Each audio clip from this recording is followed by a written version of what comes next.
Interim government থেকে আমরা জাতি আশা করেছিল, তারা কমিটমেন্ট দিয়ে আসছিল যে তারা নিরপেক্ষ থাকবে এবং তারা সংস্কার করবে, বিচার দৃশ্যমান করবে এবং নির্বাচন করবে। কিন্তু প্রধান উপদেষ্টা তার ওয়াদা ভঙ্গ করে সংস্কারের চূড়ান্ত পর্যায়ে সিদ্ধান্তে পৌঁছার আগেই নির্বাচনের তারিখ ঘোষণা করছে এবং বিচার এখনো দৃশ্যমান হয়। এর মাঝে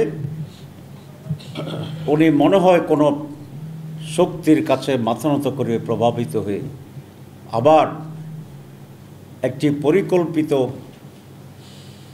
নির্বাচনের দিকে এগিয়ে যাচ্ছেন বলে দেশবাসীর সন্দেহ পোষণ করছে। ওয়ালটন এখন দেশের সীমানা পেরিয়ে পৌঁছে গিয়েছে 50টিরও বেশি দেশে। ওয়ালটন, ঘরে ঘরে, বিশ্বজুড়ে। গতকালকে আপনারা দেখছেন যে একটা রোড ম্যাপ ঘোষণা করছে নির্বাচনের,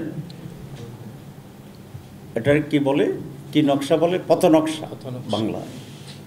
কিন্তু অনেকগুলো বিষয় এখন আনসেটেল রয়ে গেছে। নির্বাচন, ফেব্রুয়ারি নির্বাচনে জামাতে ইসলামীর কোনো আপত্তি নেই। আমরা 15 ফেব্রুয়ারি নির্বাচন করার জন্য সারা দেশে প্রস্তুতি নিচ্ছি। কিন্তু একটি সুষ্ঠু অবাধ নির্বাচনের জন্য কতিপয় বিষয়ের শুরু হওয়া অত্যন্ত জরুরি। তার মাঝে 1 নম্বর হচ্ছে, আমরা বলেছি জুলাই চার্টার, এটাকে আমরা যেখানে ঐক্যমত পৌঁছেছি সে সমস্ত জায়গায় এটাকে আইনগত ভিত্তি দিতে হবে এবং এর ভিত্তিতেই ফেব্রুয়ারি নির্বাচন হতে হবে। কিন্তু সেগুলো না করেই গতকালের যে পথ নকশা দিয়েছে, আমরা মনে করি এটা এই নির্বাচনের পথ নকশা একটি সুষ্ঠু নির্বাচন ভণ্ডুল করার জন্য একটি নীল নকশা। এটা আমরা হতে দেব না।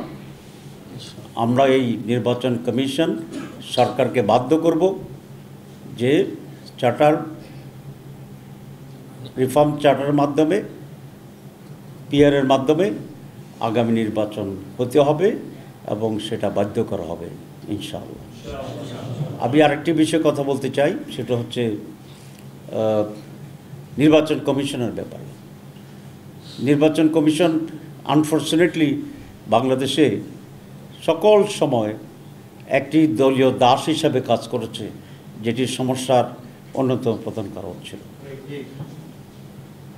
তারা দুটো অন্যায় কথা বলেছেন। সিইসি একবার বলেছে যে পিআর সিস্টেম সংবিধানে নাই, সুতরাং এর ভিত্তিতে নির্বাচন করা যাবে না। আবার গতকালও শুনেছি তার ব্রিফিং একজন বলেছেন। আসলে আমি আশা করি যে ওনারা সংবিধান সম্পর্কে ধারণা রাখেন। সংবিধানে নির্বাচন করার কথা বলা হয়েছে, কিন্তু কোন পদ্ধতিতে করা হবে এটা কিন্তু বলা হয়নি। সুতরাং আজকে দুটো পদ্ধতির প্রস্তাব, একটি আগের ট্রেডিশনাল যে পদ্ধতি কনস্টিটিউয়েন্সি ওয়াইজ, আর আমরা নতুন বলেছি পিআর সিস্টেম। সুতরাং এই দুইটা পদ্ধতির ভিতরে যে কোনো একটি সেটেল না হওয়া পর্যন্ত একটি সিস্টেমে নির্বাচনের পথনকশা ঘোষণা করাটা এটা তাদের জন্য বড় ধরনের অপরাধ এবং অন্যায়।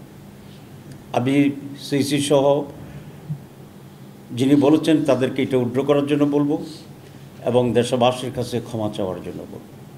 এরপরে যদি এ ধরনের কোনো বক্তব্য আসে তাহলে সিইসির ব্যাপারে আমরা অনাস্থা জ্ঞাপন করব কিনা এটা আমাদেরকে বুঝে দেবে।